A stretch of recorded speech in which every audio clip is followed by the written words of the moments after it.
प्रदेश के अंदर मेरा फर्ज है नेता प्रतिपक्ष के नाते कि कांग्रेस के कार्यकर्ता हो, चाहे आम जन समस्या आम जनता से जुड़ी हो, चाहे किसान की हो, चाहे युवाओं की हो, चाहे महिलाओं की हो, चाहे उद्योग की हो, इन सभी समस्याओं से रूबरू होना और उनकी बात सरकार के कानों तक पहुंचाना। मैं समझता हूं कि पिछले 1 साल के अंदर सरकार कुंभकर्ण के रूप में रही है, क्योंकि जब सरकार को जगाया जाता है, जब काम करती है। आपने देखा है कि पूरा सत्र खत्म होने आया बच्चों का, जब हमने शुरुआत करी स्कूटी बांटने की, एक्टिवा सांकेतिक रूप से थी, सरकार जब जागी, अभी भी सिर्फ 50 स्कूटी दी है, बाकी को प्रमाण पत्र दे दिए। तो अब सरकार कब देगी ये पता नहीं है। तो हमारा कहना यह है विपक्ष का कि आप चुनाव जीत के आते वादों से, और वादे जो आपने चुनाव में किए थे उन वादों को आपने साल भर के अंदर क्यों नहीं क्रियान्वित किया। चाहे किसान को आज आप 2700 रुपये आपने गेहूं की बात करी, चाहे आपने 3100 रुपये धान खरीदने की बात करी, चाहे लाडली बहना को 3000 की बात की। इन्हीं की मंत्री निर्मला बुरिया विधानसभा में गए बार जवाब दे दिए कि हम 1250 से ऊपर नहीं दे रहे। तो भारतीय जनता पार्टी कथनी और करनी में फर्क है। बड़े बड़े इन्वेस्टर मीट करती है, प्रदेश के अंदर पैसा आता नहीं। तो मैं समझता हूं कि ये भारतीय जनता पार्टी कुंभकर्ण की नींद सो रही है, और जितने मंत्री है ये सब अपने अपने इसमें काम में अपनी अपनी दुकान में लगे, जिनको जनता से कोई मतलब। कई प्रदेश के अंदर मुद्दे रहे, किसान परेशान रहा खाद को लेके, लेकिन किसान संघ जो आरएसएस का एक अंग है वो कभी सड़कों पर नहीं आया।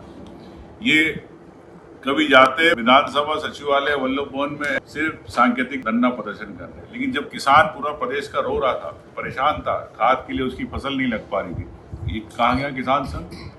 यही किसान संघ के लोग गए थे चुनाव के अंदर कि हम आपको 3100 रुपये दिलाएंगे, 2700 रुपये दिलाएंगे, पर्चे बांटे गाँव के अंदर। कहाँ गया किसान संघ? आज पीएससी के अंदर आप देखते हैं किस प्रकार से बच्चे परेशान है। पूरे 3-3.5 लाख बच्चे पूरे प्रदेश में देते हैं, उनके भविष्य के साथ खिलवाड़ किया जा रहा है। मेंस में प्री में पास होते हैं, इंटरव्यू के अंदर फेल कर दिए जाते हैं। तो मैं समझता हूं कि ये इंटरव्यू की प्रणाली पूरे प्रदेश के अंदर खत्म होना चाहिए। जो मेंस में आए, जो मेरिट पे आए, उनको आपको तत्काल आपको सिलेक्शन करना चाहिए, क्योंकि आखिरी के 10-50 नंबर रख के, 100 नंबर रख के उसके अंदर कब कम ज्यादा कर देते हैं, इसका सिलेक्शन करना। तो जो सच हकदार है, जो बेचारा पढ़ के आ रहा है गरीब परिवार का, इसके माँ बाप देखते हैं कि सपने की हमारा बच्चा पढ़ेगा और इस भविष्य का, प्रदेश का भविष्य बनेगा, चाहे डिप्टी कलेक्टर हो, एसडीओपी हो, डीआई है। लेकिन भारतीय जनता पार्टी सिर्फ और सिर्फ अपनी मानसिकता, अपनी विचारधारा के लोगों को बनना चाहती है। मैं समझता हूँ कि यहाँ भी स्थिति यही है। बीना के अंदर भी रिफाइनरी के अंदर स्थानीय लोगों को रोजगार नहीं मिल पा रहा, तो यहाँ के युवा कहाँ जाएंगे? पलायन करेंगे। इस पे भारतीय जनता पार्टी ने अभी तक प्रयास क्यों नहीं किया? डबल इंजन की सरकार की बात करते हैं लोग।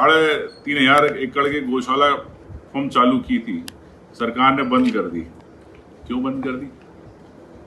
एक तरफ आप गौशाला की बात करते हैं, मोहन यादव जी गाय के प्रति अपना प्रेम व्यक्त करते हैं, लेकिन उनके लिए सम्मान नहीं।